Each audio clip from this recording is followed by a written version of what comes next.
Et des images pour commencer ces interminables files d'attente sur les routes du sud Liban. Des dizaines de milliers de Libanais sont toujours en train de fuir la région bombardée par Israël. L'exode se poursuit, peu importe la destination, tant que l'enfer des bombes reste loin derrière. La menace d'un nouveau conflit généralisé s'est soudainement matérialisée en quelques heures. Vous apercevez ici cette frontière en direct. L'État hébreu qui dit avoir frappé plus de 1 millier de cibles du Hezbollah prévient de nouvelles frappes à venir. Nous redoutons évidemment de nouvelles victimes, parmi lesquelles des civils. Le ministère de la Santé libanais dresse un nouveau bilan, 558 morts, dont 50 enfants depuis ce lundi. Bilan d'une ampleur inégalée depuis la fin de la guerre civile. La situation a-t-elle basculé? Le Hezbollah, dont la réponse reste pour le moment contenue, va-t-il riposter? L'Iran apportera-t-elle son soutien à son allié? Déclenchera-t-elle dans la foulée un conflit ouvert dans la région?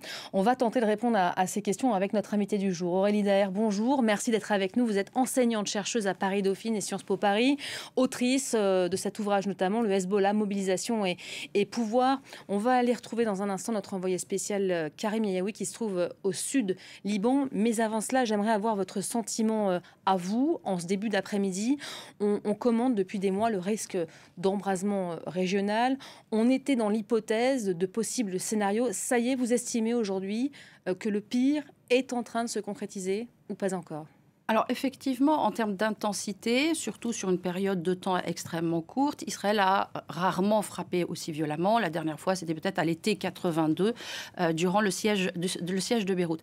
Pour autant, la vraie question, c'est les véritables objectifs en fait, de cette initiative israélienne, parce que ça se fait à l'initiative d'Israël. Hein. Le Hezbollah l'avait dit, ça fait un an qu'il le dit, qu'il ne se laisserait pas emporter dans une guerre de grande ampleur avec le voisin du Sud. La vraie question, ce sont les objectifs. Parce qu'aujourd'hui, Israël nous dit qu'a priori, il y en a 3. On veut d'abord sortir le Hezbollah de l'équation palestinienne.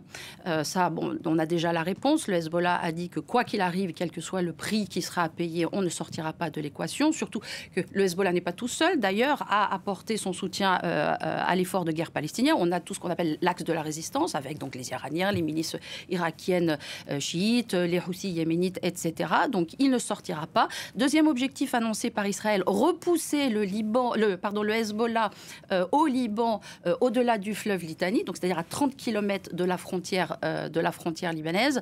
Je ne suis absolument pas sûre que Israël ait les moyens d'obtenir ce résultat, d'autant plus que en fait, même si dans un scénario hypothétique, le Hezbollah accepterait pour des raisons X et Y de se retirer au-delà du Litani, donc de s'éloigner de 30 km de la frontière libanaise, ces roquettes auraient toujours une portée capable d'atteindre le nord d'Israël. Donc ça ne changerait rien au problème. Donc. La sécurité des habitants du nord d'Israël ne serait pas garantie. Je vous repose la question, est-ce que la situation a basculé ou pas encore ?